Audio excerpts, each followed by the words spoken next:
Hello, everyone. Before we begin, I would like to share that I am not a medical doctor. I'm not a spiritual master or an expert of any kind. I'm just a country pumpkin sharing his theoretical perspective for entertainment purpose only.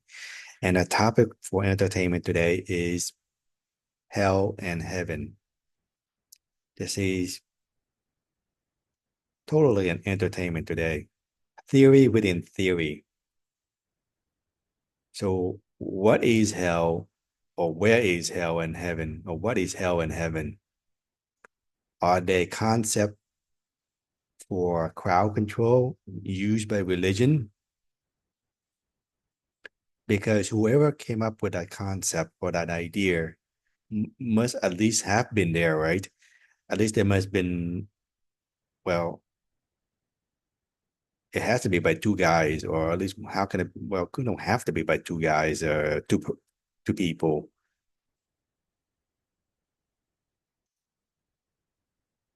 Because you have to be able to go to two places at once.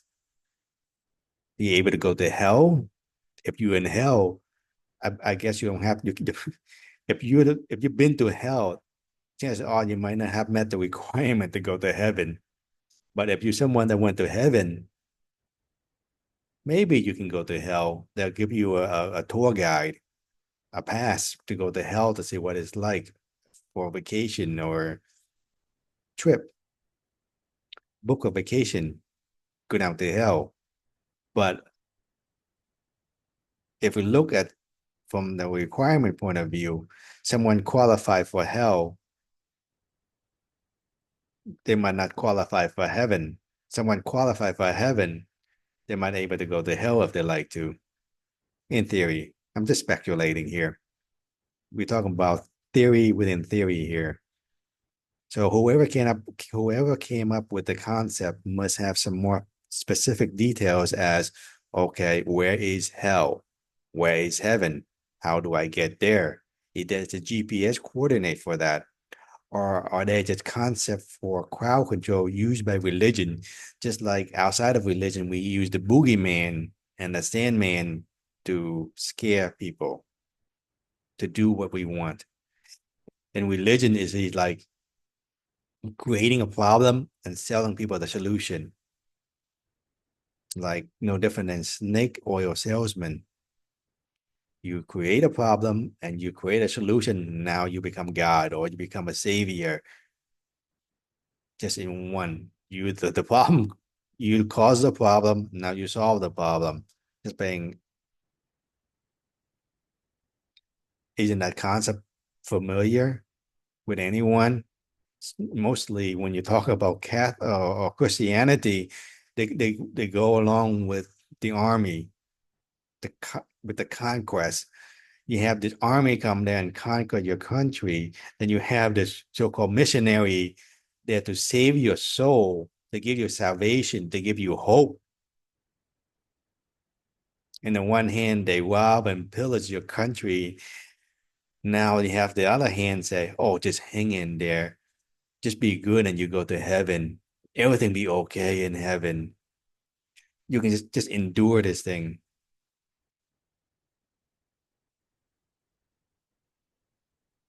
People never question why those things never come in hand in hand. You have those missionaries, then you have those conquerors that come and pillage and plundered and sell you hope for salvation because life's just miserable because you just lost everything. But just hang in there. Life will be better when you're in heaven.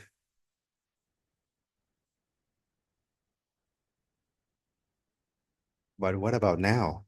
What can I do about now? Besides living in a fantasy mind, not trapped in the past, not trapped in the future, what can I do now to take my power to kick those conquerors out of my land and my homeland, my country? No, no, no, you don't need to do that. That's create bad karma. Just pray, be a good boy, and you go to heaven. They'll go to hell. You don't have to worry about that. You don't have to take care of that. God will take care of them. God will send them to hell for all their bad actions.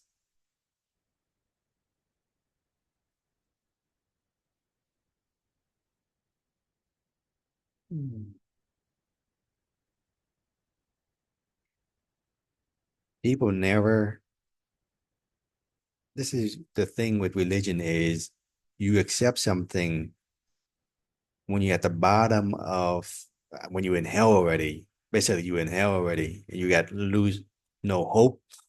And somebody sell you this thing. Now it just, you're hanging by a string. Your only last hope, your only reason for life, for existence. So you hang on with your dear life. You believe something unconditionally without knowing whether it's the truth or not, because without that string, you'll be gone. You have no reason to live anymore. So you fight for your dear life to protect that belief. That normally how religion come into people's life when they're at the bottom and more. To sell them hope, hopium, just like how the white folks sold the Chinese opium to escape reality, to crowd control people, just like how the boogeyman and the Sandman there, or the Tooth Fairy, or Santa Claus.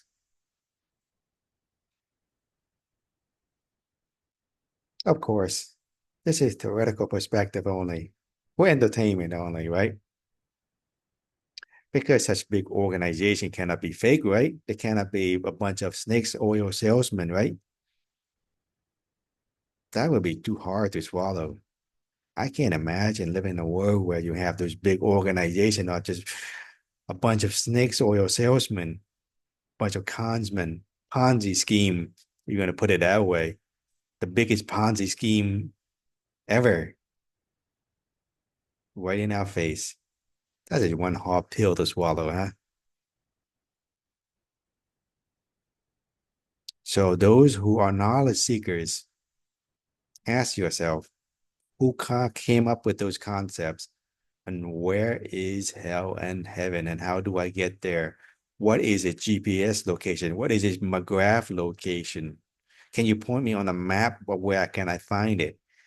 Can I go there for a tour, for a visit to see if it's right for me or not? Can I have a sneak peek at it?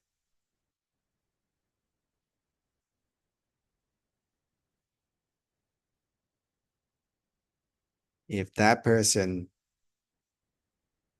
can't explain to you very well and just tell you like, oh, trust the science, then you, if you have to tell someone trust the science without have explaining anything further, it is not science, it's propaganda. Another hard pill to swallow. Okay, I'll just leave it at that. And good luck on your search in finding hell and heaven if you're not there already. Thank you.